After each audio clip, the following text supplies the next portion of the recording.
दुनिया एक बार फिर से दो खेमों में बटी हुई नजर आ रही है। इजराइल और फिलिस्तीन के इस जंग के बीच में, इसे इजराइल फिलिस्तीन कहे या इजराइल हमास की जंग कहे, लेकिन जो भी हो, अमेरिका, यूरोप इजराइल के साथ खड़े दिखाई दे रहे हैं, जिसमें खास तौर पर अगर आप देखें तो यूरोप के अंदर फ्रांस और जर्मनी खुलकर सामने आए हैं। मुस्लिम देश, कई अरबी जो देश है वो फिलिस्तीन के साथ नजर आ रहे हैं, यानी एक तरह से हमास के साथ वो खड़े दिखाई दे रहे हैं। जैसे जैसे समर्थन करने वालों की लिस्ट लंबी होती चली जा रही है, वैसे वैसे दोनों तरफ की ताकत बढ़ रही है।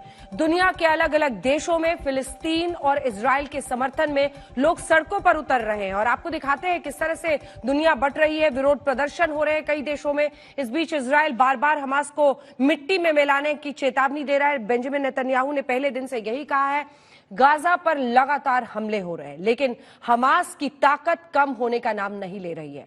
हमास की बर्बादी, फिलिस्तीन की बर्बादी या फिर गाजा पट्टी में जो कुछ हो रहा है, इन सबको देखकर पूरी दुनिया में भी बहुत सारे रिएक्शंस आ रहे हैं। इस जंग में बेगुनाह मारे जा रहे हैं, मासूम बिलख रहे हैं। नुकसान किसका हो रहा है?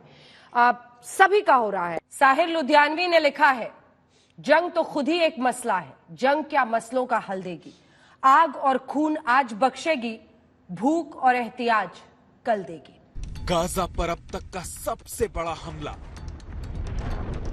अब जमीन के रास्ते हमले की तैयारी। बौखलाया इजराइल, सीधी जंग को तैयार। गाजा पर मरकावा टैंक गोली बरसाने लगा। आसमान से विमान, जमीन से टैंकों का हमला।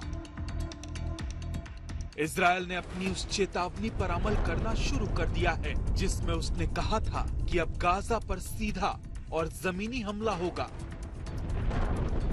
गाजा में महापलायन के बीच इजराइल ने गाजा पर छिटपुट जमीनी हमले करना शुरू कर दिया है। कुछ इलाकों में इजरायली सेना ने हमास आतंकियों की तलाश में छापे मारे हैं, लेकिन अब टैंकों के जरिए बड़े हमले की तैयारी है।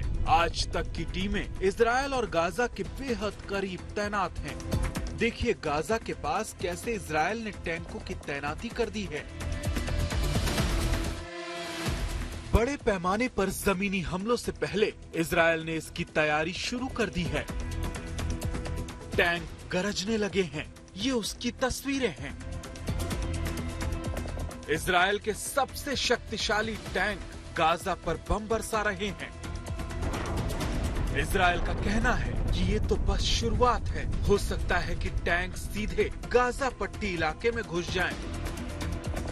गाजा सीमा के पास मेंटुला कस्बे में देखिए कैसे इजराइल के टैंकों के आने का सिलसिला शुरू हो गया है। टैंक गाजा सीमा के पास जा रहे हैं। ये तस्वीर बता रही है कि इजराइल के इरादे काफी खतरनाक हैं। उधर हमास का गाजा हेड ये कहते हुए दिख रहा है कि इजराइल अगर गाजा पर जमीनी हमला करेगा तो उनको गोलियों और जवाबी हमले मिलेंगे। हम गाजा पर कंट्रोल नहीं छोड़ेंगे। इजराइल के पीएम नेतन्याहू ने अपने खतरनाक इरादे जता दिए हैं। इजराइल के हमले से फिलिस्तीन सहम गया है। फिलिस्तीन ने कहा है कि गाजा में नरसंहार हो रहा है। सुनिए फिलिस्तीन के पीएम की जुबानी क्या हाल है गाजा में। गाजा पर दोहरे हमले हो रहे हैं। आसमान से लड़ाकू विमान गोले बरसा रहे हैं। एंटी टैंक मिसाइलों से हमले हो रहे हैं।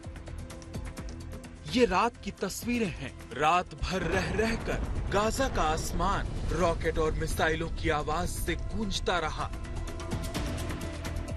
इस बीच गाजा से बड़े पैमाने पर पलायन शुरू हो गया है। देखिए किस तरह गाजा जल्दी से जल्दी छोड़ने की होड़ मची है। लोग सुरक्षित जगहों की तरफ जा रहे हैं। इजराइल ने गाजा खाली करने का अल्टीमेटम दे रखा है। गाजा के अस्पताल के बाहर लाशों का ढेर लगा है। ये तस्वीर गाजा की हालत बयां कर रही है। यूएन ने कहा है कि गाजा को खाली करना मुमकिन नहीं है, लेकिन इजराइल ने जमीनी हमलों की तैयारी कर ली है। गाजा खाली करने की चेतावनी पर इजराइल अड़ा है। अंतर्राष्ट्रीय एजेंसियों की गुजारिश को भी उसने नजरअंदाज कर दिया है। अगर गाजा में आमने सामने की लड़ाई होती है। आशुतोष, गाजा आज तक।